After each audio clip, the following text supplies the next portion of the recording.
Hello everyone. आज है 19 अगस्त। The Indian express की आज की हमारी जो इम्पोर्टेंट न्यूज़ रहेंगी वो होंगी नया आईआईएम गुवाहाटी विधेयक। यह विधेयक जो है वो क्यों जो है विधानसभा में पेश किया गया है, इसके क्या फ़ायदे हैं, या फिर जो यह कौन सा विधेयक जो है बनने जा रहा है, राज्यों के स्तर पर या फिर जो पूर्वोत्तर राज्य हैं उनके अंदर कौन सा स्थान है, इसके बारे में जो है वो डिटेल से जानेंगे। और जो दूसरी न्यूज़ रहेगी स्वास्थ्य और जो टर्म इंश्योरेंस है उस पर जीएसटी से राहत। प्रधानमंत्री नरेंद्र मोदी के द्वारा जो स्वतंत्रता दिवस के उपलक्ष्य में घोषणा की गई है जीएसटी में कमी को लेकर जो है उसके बारे में कि जो स्वास्थ्य और टर्म इंश्योरेंस है उस पर कितनी जीएसटी में राहत मिलेगी। वांग ई की जो है भारत की यात्रा, जो चीन से वांग ई हैं वह 2 दिवसीय भारत की यात्रा पर आने वाले हैं।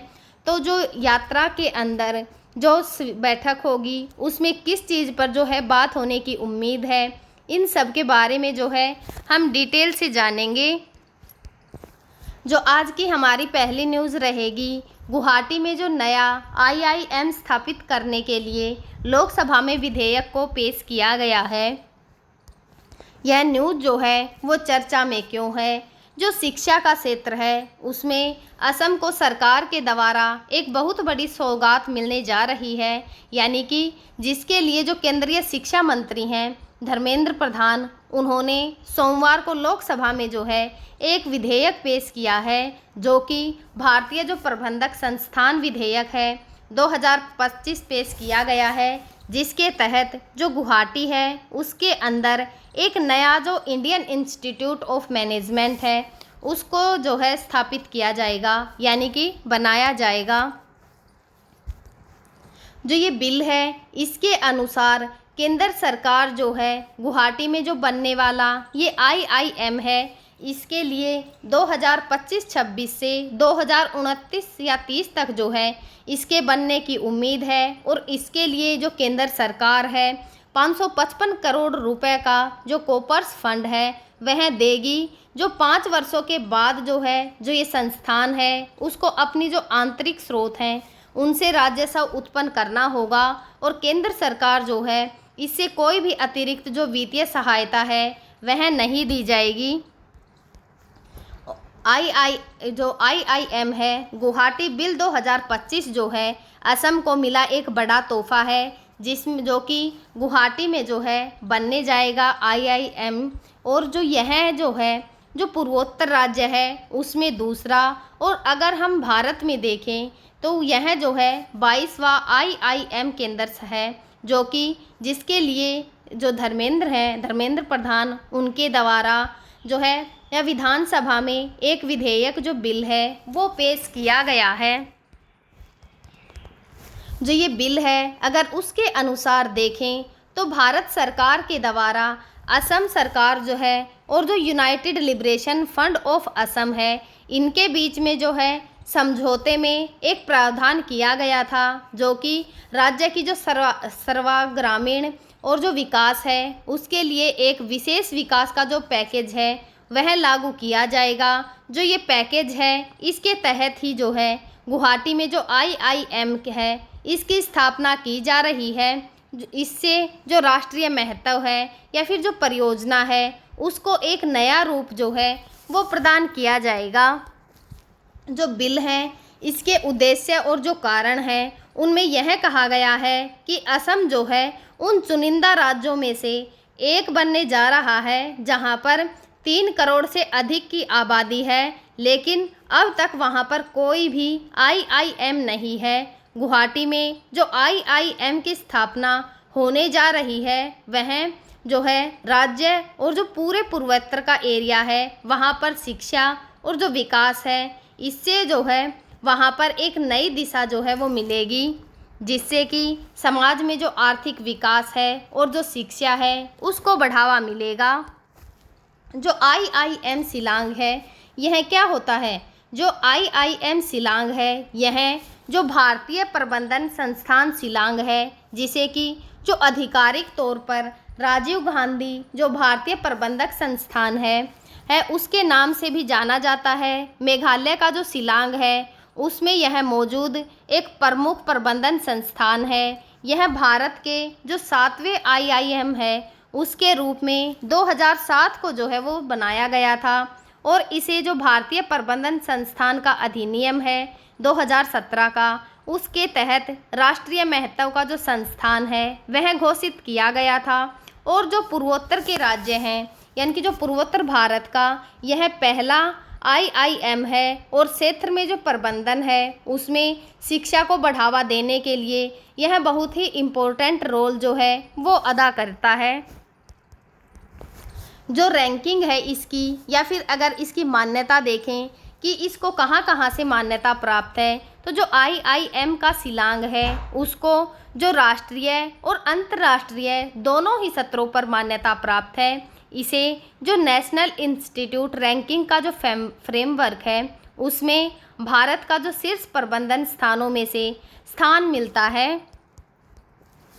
हमारी जो दूसरी न्यूज़ रहेगी वांग ई की जो भारत की यात्रा है वह शुरू। जयशंकर ने कहा कि तनाव कम करने की प्रक्रिया जो है वो आगे बढ़नी चाहिए। जो वांग ई हैं भारत की 2 दिवसीय यात्रा पर आने वाले हैं। जो है आज से उनकी जो 2 दिवसीय यात्रा है वो स्टार्ट हो गई है। अमेरिका ने भारत पर जो है 25% का जो टैरिफ लगाया है और 27 अगस्त का जो अतिरिक्त 25% का टैरिफ है उसके लगाने के बाद जो है यह बात आई है दोनों के बीच में, यानी कि जो भारत और चीन है इन दोनों देशों के बीच में जो तनाव जो है वो काफ़ी लंबे समय से जारी है। और जो ये तनाव है इसके दौर में ही भारत और जो चीन है उनकी जो नज़दीकियां हैं वह भी बढ़ रही हैं। जो डोनाल्ड ट्रंप के द्वारा टैरिफ लगाया जा रहा है, इसी स्थिति के कारण जो भारत और चीन हैं उनके बीच में नज़दीकियां बढ़ रही हैं। इसी बीच जो चीनी विदेश मंत्री हैं वांग यी, यह सोमवार को भारत की 2 दिवसीय यात्रा पर आए हैं। जो विदेश मंत्री हैं एस जयशंकर, उन्होंने नई दिल्ली में जो वांग यी हैं इनसे मुलाकात के दौरान ये कहा कि भारत चीन जो संबंध हैं उन्हें का पारस्परिक जो सम्मान है या फिर जो संवेदनशीलता है और हित के आधार पर आगे बढ़ने चाहिए। उन्होंने जोर देकर यह बात भी कही कि जो सीमा पर शांति और स्थिरता बनाए रखने के लिए तनाव कम करने की जो प्रक्रिया है उसको भी आगे बढ़ाना जो है वो बहुत ही इम्पोर्टेंट है। जो वांग यी हैं उन्होंने 19 अगस्त को जो राष्ट्रीय सुरक्षा सलाहकार हैं अजीत डोभाल के साथ 24वें जो दौर हैं उसके विशेष जो प्रतिनिधि हैं वार्ता में हिस्सा लेंगे, जिसमें कि जो लाइन ऑफ एक्चुअल कंट्रोल यानी कि जो LAC है उसकी जो स्थिति है उसकी समीक्षा और जो नए विश्वास निर्माण है उपयोगों पर भी चर्चा की जाएगी। जो दोनों देश हैं यानी कि जो भारत और चीन है हाल ही में ही जो कैलाश का मानसरोवर यात्रा है और चीनी नागरिकों के लिए जो पर्यटन का वीज़ा है फिर से शुरू करने जैसे कदम उठाए हैं, जो कि दोनों देशों के जो संबंध हैं उनको सुधारने का संकेत देते हैं। जो ये यात्रा है प्रधानमंत्री नरेंद्र मोदी की 31 अगस्त से 1 सितंबर तक होने वाली जो शंघाई का सहयोग संगठन है शिखर सम्मेलन के लिए चीन यात्रा से पहले जो है बहुत ही इम्पोर्टेंट है। जो सीमा विवाद है उस पर अगर जानकारी प्राप्त करें तो भारत और चीन के बीच में जो सीमा विवाद है जिसे कि हम लाइन ऑफ जो एक्चुअल कंट्रोल है LAC विवाद के रूप में जानते हैं, और यह जो है एक बहुत ही जटिल और लंबे समय से जो है वो चला आ रहा है। और जो ये सीमा है LAC की 3448 किलोमीटर की इसकी सीमा है, और जो ये विवाद है मुख्य रूप से 2 क्षेत्रों में ही जो है वो ज़्यादा देखने को मिलता है, जैसे कि अक्साई चीन जो कि पश्चिमी क्षेत्र है, और अरुणाचल प्रदेश के अंदर जो है हमें चीन के साथ ज़्यादा विवाद देखने को मिलते हैं।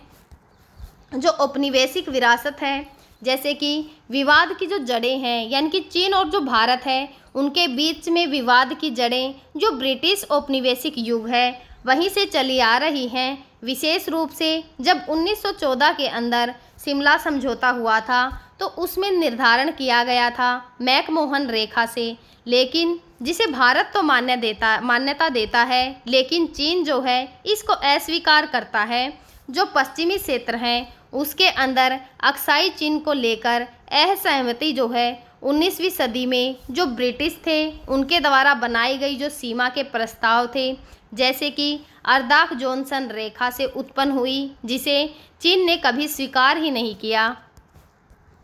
जो 1962 का युद्ध हुआ था भारत और चीन के बीच में, जो ये युद्ध था जिसने कि चीन की जो अक्साई चीन पर कब्जा कर लिया गया था और अरुणाचल प्रदेश में जो मैकमोहन रेखा है उसको भी पार किया गया था। युद्ध के बाद चीन ने जो है एक तरफा युद्ध विराम की घोषणा कर दी थी, लेकिन जब चीन के द्वारा युद्ध विराम की घोषणा की गई तो उस समय पर अक्साई चीन पर जो है चीन ने नियंत्रण कर लिया था। जो 2020 में फिर गलवान संघर्ष हुआ, यानी कि जून 2020 में जो गलवान घाटी है उसमें हिंसक झड़पें जो हैं वो देखने को मिली। और जो 20 भारतीय उस समय पर और कम से कम 4 जो चीनी हैं सैनिक मारे गए थे। 45 वर्षों में जो है यह पहला घातक संघर्ष देखने को मिला था, जिसमें कि दोनों पक्षों के जो संबंध हैं गंभीर रूप से प्रभावित हुए थे, जिसने जो LAC है यानी कि जो एक्चुअल कंट्रोल लाइन है उस पर सैन्य तैनाती और बुनियादी जो ढांचा है उसके निर्माण को और अधिक तेज कर दिया। और 2024 में जो है वो प्रगति देखने को मिली। अक्टूबर 2024 में भारत और जो चीन है उसने लद्दाख के जो देपसांग और डेमचोक क्षेत्र हैं उनमें गश्त व्यवस्था पर समझौता किया, जिससे कि 2020 के बाद से चली आ रही जो ये सैन्य तनातनी थी उसको कम करने में थोड़ी सी हेल्प मिली। और जो ये समझौता है इसके तहत दोनों पक्ष यानी कि जो चीन और भारत हैं 2020 से पहले की जो गश्त व्यवस्था है उसको लौटाने के लिए सहमत हुए। आज की हमारी जो तीसरी न्यूज़ रहेगी स्वास्थ्य और जो टर्म का इंश्योरेंस है उस पर GST ख़त्म या फिर घटाकर 5% की जा सकती है। जो प्रधानमंत्री नरेंद्र मोदी हैं जिनके द्वारा स्वतंत्रता दिवस के उपलक्ष्य में घोषणा की गई थी कि GST में जो है कुछ सुधार किए जाएंगे, तो उसी उपलक्ष्य में जो है यह न्यूज़ आई है कि जो GST परिषद है उसकी जो अगली बैठक होगी वह अगस्त 2025 में होने की संभावना है। जो ये बैठक होगी इससे पहले जो बैठक हुई थी वह जो है दिसंबर 2024 में जो जैसलमेर है राजस्थान के अंदर, वहाँ पर इसकी 55वीं बैठक है उसके लगभग 8 महीने के बाद जो है जो 2025 में अगस्त के अंदर जो बैठक है उसकी होने की उम्मीद जो है वो नज़र आ रही है। जो GST दर है जैसे कि जो तर्क संगतीकरण है 12% की जो GST की स्लैब है उसको समाप्त करने और इसके तहत आने वाली जितने भी जो वस्तुएं हैं यानी कि जो सामग्री है उस पर 5% या फिर जो 18% का जो स्लैब था उसको स्थानांतरित करने पर भी जो है यानी कि बदलने पर भी चर्चा की जा सकती है। जो ये बैठक होगी इसके अंदर और जो टेक्सटाइल हुए, फुटवेयर, उर्वरक और जो कागज़ जैसे क्षेत्र हैं इनमें जो इन्वेस्ट ड्यूटी स्ट्रक्चर है उसको भी हटाने का प्रस्ताव रखा गया है, जिससे जो इनपुट का टैक्स है यानी कि जो ITC है उसकी समस्या कम हो सकती है। और स्वास्थ्य और जो टर्म का इंश्योरेंस जो GST है इन पर जो स्वास्थ्य बीमा है या फिर स्वास्थ्य बीमा यानी कि जो प्रधानमंत्री नरेंद्र मोदी के द्वारा जो है 5 लाख तक की जो कवरेज दी जाती है आम जनता को, उस पर जो GST है उसको 18% से घटाकर 5% करने या फिर पूरी तरह से माफ़ करने की सिफारिश जो है वो रखी गई है। और जो वरिष्ठ नागरिक हैं यानी कि जो अधेड़ उम्र के जो बड़ी उम्र के व्यक्ति हैं उनकी GST पूरी तरह से हटाने का प्रस्ताव भी जो है वो रखा जा सकता है। जो टर्म लाइसेंस इंश्योरेंस है प्रीमियम पर GST को पूरी तरह से माफ़ करने की संभावना भी जो है वो नज़र आ रही है। जो ग्रुप ऑफ मिनिस्टर्स हैं उनको जो बीमा का प्रीमियम है उस पर GST की जो समीक्षा है उनके लिए और समय जो है वो दिया जा सकता है। और जो ये अंतिम निर्णय है इसको जो 56वीं बैठक होने की संभावना है अगस्त 2025 के अंदर, उसमें की जाने की संभावना है। जो कंपनसेशन है सेस का, जीएसटी का जो कंपनसेशन है जो कि मार्च 2026 तक लागू है, उसको ख़त्म करने या फिर इसे जो स्वास्थ्य और स्वच्छ ऊर्जा का सेस है उसमें बदलने पर चर्चा भी जो है इसके अंदर की जा सकती है, लेकिन उसको जो है नॉर्मल तरह से जो है सेंस में बदलाव नहीं किए जा सकते, क्योंकि इसके लिए संविधान संशोधन की ज़रूरत होगी। जो 55वीं बैठक थी वह 21 दिसंबर 2024 को जो है राजस्थान के अंदर हुई थी, जैसलमेर के अंदर। तो उस समय पर जो है उस बैठक के अंदर क्या क्या निर्णय लिए गए थे उनके बारे में जानकारी प्राप्त करें। तो जो फोर्टिफाइड राइस कर्नल है यानी कि जो FRK हैं, और जो गरीबों के लिए मुफ्त खाद्य वितरण है उस पर 5% की GST, जीन थेरेपी और जो सिस्टम पर GST है उस पर छूट दी गई थी। और जो पुरानी गाड़ियां थी यानी कि जो इलेक्ट्रिक वाहन थे उनको मिलाकर जो बिक्री है उस पर 18% की GST रखी गई थी। केवल जो मार्जिन है उस पर ही यह लागू होती थी। और पॉपकॉर्न पर जो है GST दरें स्पष्ट, जो मीठा कैरमलाइज जो पॉपकॉर्न है उस पर 18%, नमकीन मसालेदार पर जो है 12%, और जो गैर पैकेज हैं उन पर 5%, बाउचर और जो लोन की पेनल्टी है उस पर GST नहीं थी।